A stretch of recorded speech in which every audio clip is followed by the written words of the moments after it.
¿Qué tal? Buenas tardes. Como habíamos quedado, les iba a subir este pequeño video o esta cápsula para terminar el tema de introducción del capítulo 1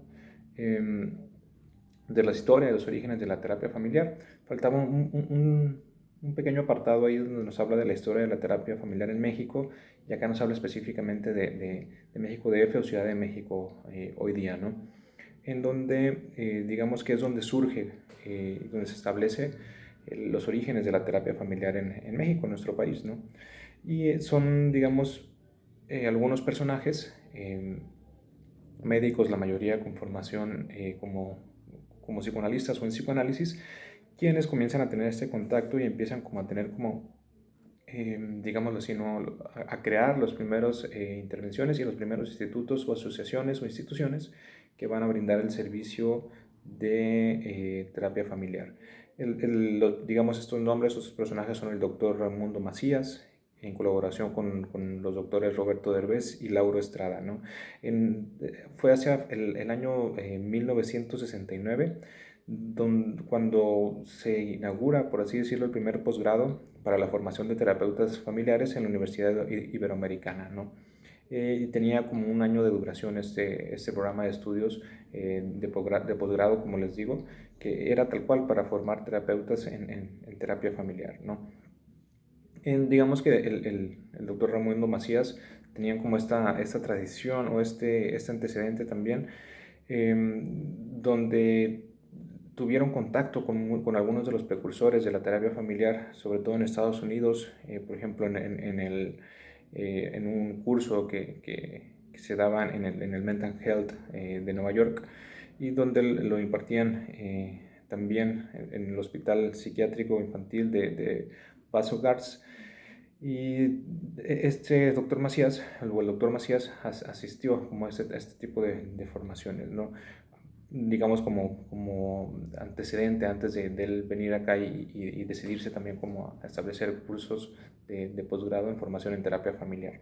Él decide también formar el Instituto de la Familia AC, el IFAC.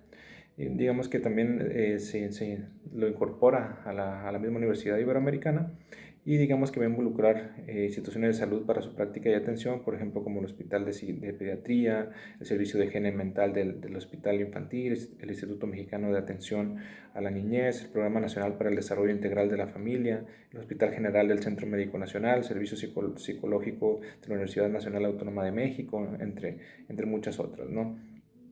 Y es hacia el año de 1989 cuando él va a abrir su propia clínica, y en donde va a ver como dentro de todas las especialidades o todos los servicios de salud que se brindaban, también estaba el, el, el trabajo psicoterapéutico con familia. Digamos que también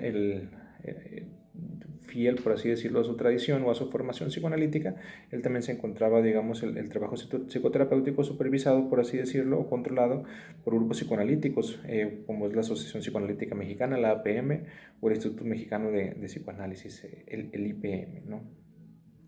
Es durante la década de los 60, de entre 1967 al 68, donde van a surgir otros grupos como la Asociación Mexicana de Psicoterapia Psicoanalítica, la Asociación Mexicana de Psicoterapia Analítica de Grupo, y hacia 1981 surge la Asociación Mexicana de Terapia Familiar, ya digamos como mucho más enfocado ahora sí al tema o a la práctica de la terapia familiar, ¿no? En este mismo campo de la terapia familiar, el mismo doctor Macías hizo su preparación en Montreal, bajo la supervisión de Epstein, en donde digamos, los objetivos que él tenía en el Instituto Familiar de la Familia AC o el Instituto de la Familia AC, eran los siguientes, que era promover el estudio y la enseñanza de la dinámica familiar y sus raíces psicosociológicas, formar psicoterapeutas familiares y mantener entre sus miembros y estudiantes un buen nivel de madurez profesional, en esto como digamos en la formación. También organizar cursos de psicoterapia familiar para formar psicoterapeutas para médicos, psicólogos, trabajadores sociales, maestros, clérigos y otras personas que trataban de ayudar a las familias, ¿no? También dar un tratamiento a familias de escasos recursos económicos sin finalidad de lucro, es decir, no sin finalidad de como tener ganancia de ellos, sino el tratar de brindar este apoyo de manera muy económica o a veces hasta gratuita. También el realizar investigaciones científicas en psicoterapia dinámica de las familias mexicanas y el contribuir con conferencias, cursos internos y talleres de psicoterapia familiar a la vida cultural mexicana, como digamos irlo introduciendo ese tipo de servicio en el rango digamos de servicios de salud para que fuera digamos más común, porque normalmente no existía este tipo de tratamiento o este tipo de servicio tampoco. También digamos que van a surgir a lo largo del tiempo después de estos primeros, por así decirlo, surgimientos en cuanto a la formación y a los servicios de terapia familiar. Después surgen como algunas otras instituciones, ¿no? Como el Instituto Latinoamericano de Estudios de la Familia, que es formado por el doctor Maldonado en 1984. Otra institución que se llamaba Personas, ¿no? Que es el Instituto de Investigación y Entrenamiento en Psiquiatría, que es fundado por el doctor Friedberg, el doctor Lichtenstein y la doctora Dolores Villa en 1980. Y digamos que empiezan también como a involucrarse en este tipo de formación en terapia familiar ya con otros enfoques, ¿no? Acá por ejemplo en terapia Gestalt, que la van a integrar ellos, ¿no? También está el Instituto de Terapia Familiar Sensecali o Sencalli, que es creado en 1987 para la capacitación de terapeutas familiares con grado de maestría y especialidad, es decir, ya posgrados muy especializados, posgrados muy establecidos que tal cual, ¿no? Te otorgan un título de maestría, ¿no? Se dice que también, al igual como lo habíamos hablado en clase, había como una serie de requisitos y de valores éticos que tenía que tener el terapeuta familiar.